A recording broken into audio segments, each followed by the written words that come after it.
Ignore my pimple right here. I'm sorry. I'm sorry. We're in a new location, guys. We are on my bed because the sun, my window is like right there. And I thought the sun was really nice right now. God has been calling on me to start over in my Bible, but I've always been hesitant to do it because I was like, I already got so far. I got like 4 books and I have to turn back now. I'm sad. So I stopped trying to like down talk myself and giving myself so many reasons to not start over.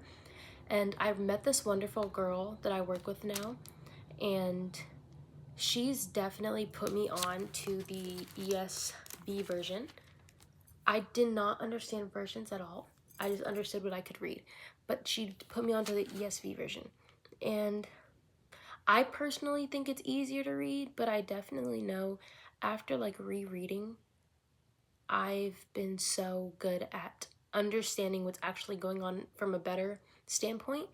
And glad that I actually did this, and I'm so mad at myself for not doing this sooner because it was like I kept getting further and further, so now I have further and further to go.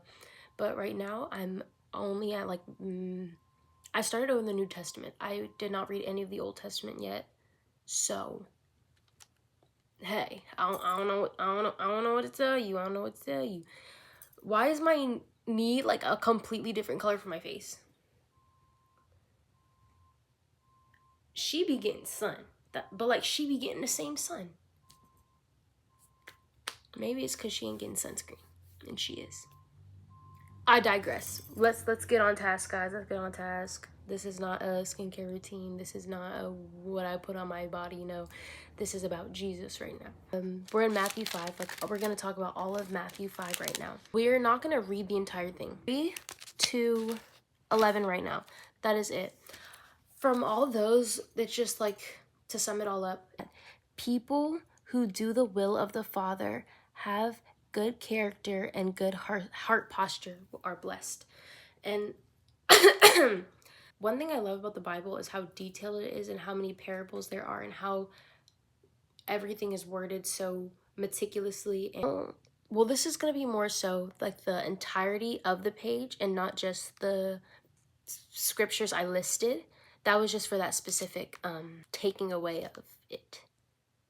If that makes sense. But don't hide your path under a lampshade. Okay, that is under salt and light. If you can see that in yours, that is under salt and light. And it's talking about how if you are really on fire for God and if you truly love Jesus, you wouldn't be hiding it from people.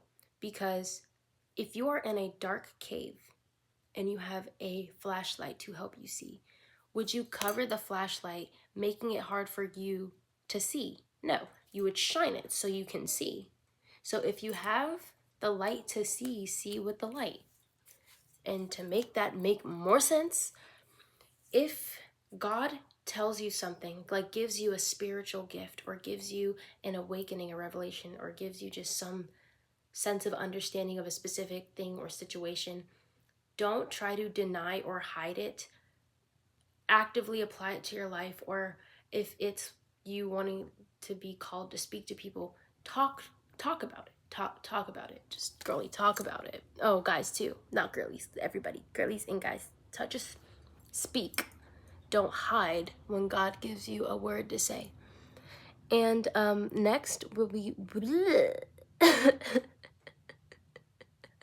what was that? Don't act on anger, but it is okay to be angry. That is the one under anger. I feel like all of these I'm saying are very, you'll know all the headings. I highlighted and touched on every heading, so just use that heading to kind of follow along. But wow, it got a little darker. It's fine. But this one is anger. So God is never telling us that we're not allowed to feel a specific emotion. This could be tied to anything beyond anger, but if it is a negative emotion, when you act on it, that is the whole like alignment of sin creating more sin. It is okay to be angry, but when you act on it, that is when sin is created. And when you act on it, it can cause the repercussion of somebody else acting on their anger as well. And then that's just like sin bouncing off of sin, creating more sin. And that is wrong.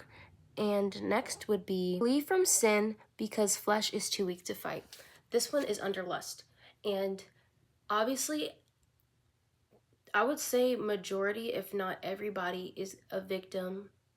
I shouldn't use the word victim, but is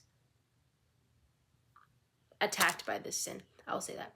Everybody is attacked by this sin, whether you're a child or an older person, teenager, everybody. I don't know if this is like the case for everybody else, but for me, those doors were definitely open for me at an extremely young age. And I know that from my friends and people I used to know, that is the same case for them as well, guys and girls. Like, guys can also have like traumatic childhood experiences the same as women.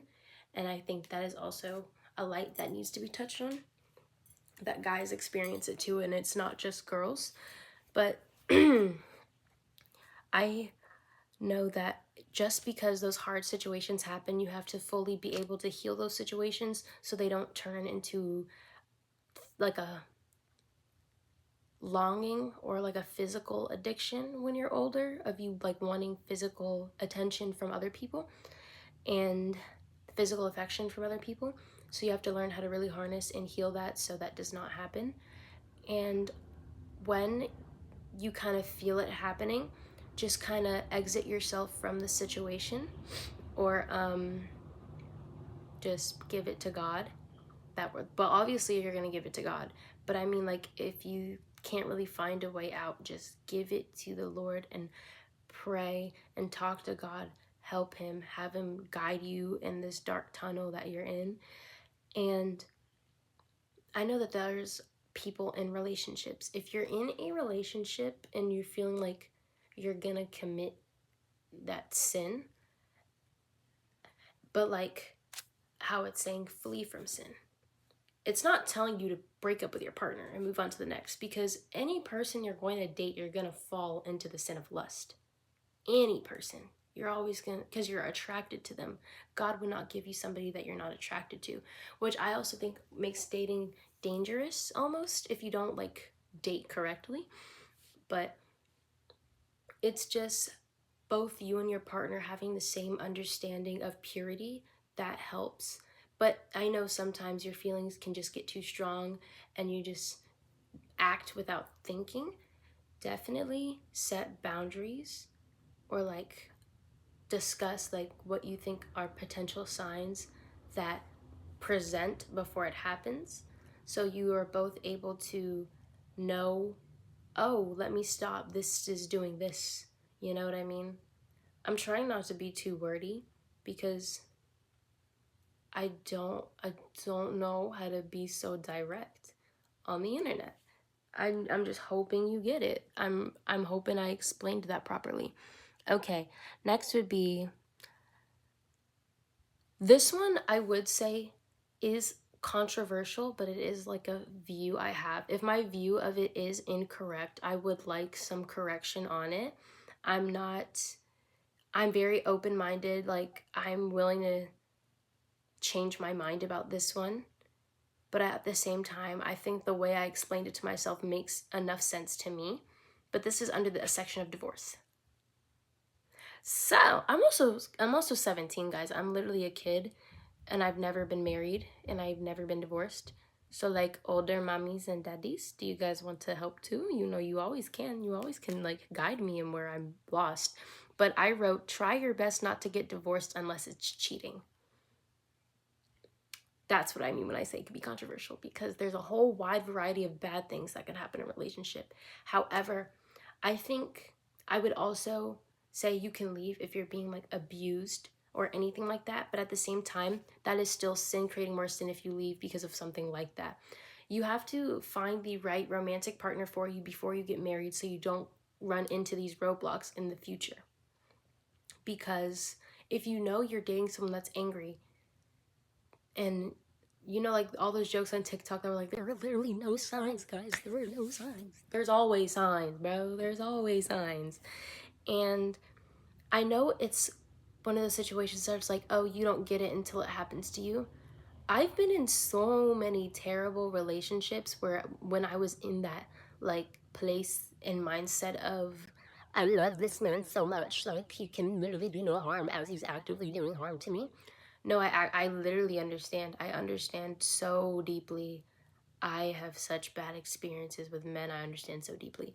But I think that it gets to a point where if it keeps repeating, like the same situation keeps happening with different people, then it's something that you'll have to do with yourself and some self-reflection as to what in me is causing these people to gravitate towards me, or what in me is allowing these people to continue to act on these negative ways towards me. Is there a behavior I'm displaying that's allowing this person to feel like they're able to treat me this way? Or is there a certain thing in my life that they are trying to hold on to, whether it's a materialistic thing that wants to keep them around, whatever. Just being able to identify that before you even hop into marriage is the big what the crap. Whoopity doopity doo. I don't know what I just did. Sorry. I don't know what I just did. Anyways, I know the way I explained that was very broad. I could definitely go into more detail on that, but I don't think I want to right now because I don't want to make this video too long. I've already been seeing my videos have been like 30 minutes after editing. So, and you guys aren't watching it because they're too long. That too, you guys are not watching it. So girlies gotta concise. Anyways, next would be if, oh, okay. Don't make promises you can't keep. Promises are a sin. As humans, we can't really keep promises because we never know the next move in life or the next thing in life. So when you make a promise to somebody that's saying, I know this is going to happen. I know I'm going to keep this promise. I know da-da-da-da-da. But then God could be like, whoop, curveball, and you literally cannot keep the promise. Don't make promises. Don't make promises. Next. Don't go back and forth with people because that feeds into anger. This one is under retaliation. And if somebody's mad at you, do not go back and forth with them because that's going to lead to anger. And we've already explained anger earlier. But if somebody wants to say all these mean things about you, honestly let them, because if people believe them, that's going to be them forming their own opinion of you that they already had preconceived and waiting for that one droplet to make every false reality in their mind seem real. If I've literally had this happen to me so many times, and it's currently happening to me, and I'm not gonna do anything about it. That's not my business. If anything, I'm a little intrigued because you guys really think I could do all that? It's funny. You think so highly of me that you think I'm capable of doing something like that. Wow, you know, like it's so fun, you know, it's so fun, guys. I can't lie, it's a little bit fun. But in all seriousness, unless it's something so major to where it could get you locked up or anything like that, I don't think it's worth your time. Silence is a response. Your silence is a response that you're not going to play their childish games. Going back and forth is childish. Point blank, period. Don't do it. Anyways, if somebody hates you, pray for them. Never give them the same negative energy. That is kind of tying into retaliation as well. Pray for them. I saw this girl on TikTok talk about how if someone's ever like being mean to you, pretend like they have a disease and that you feel bad for them. And it'll help you to not be so angry and to feel more of like sympathy for them.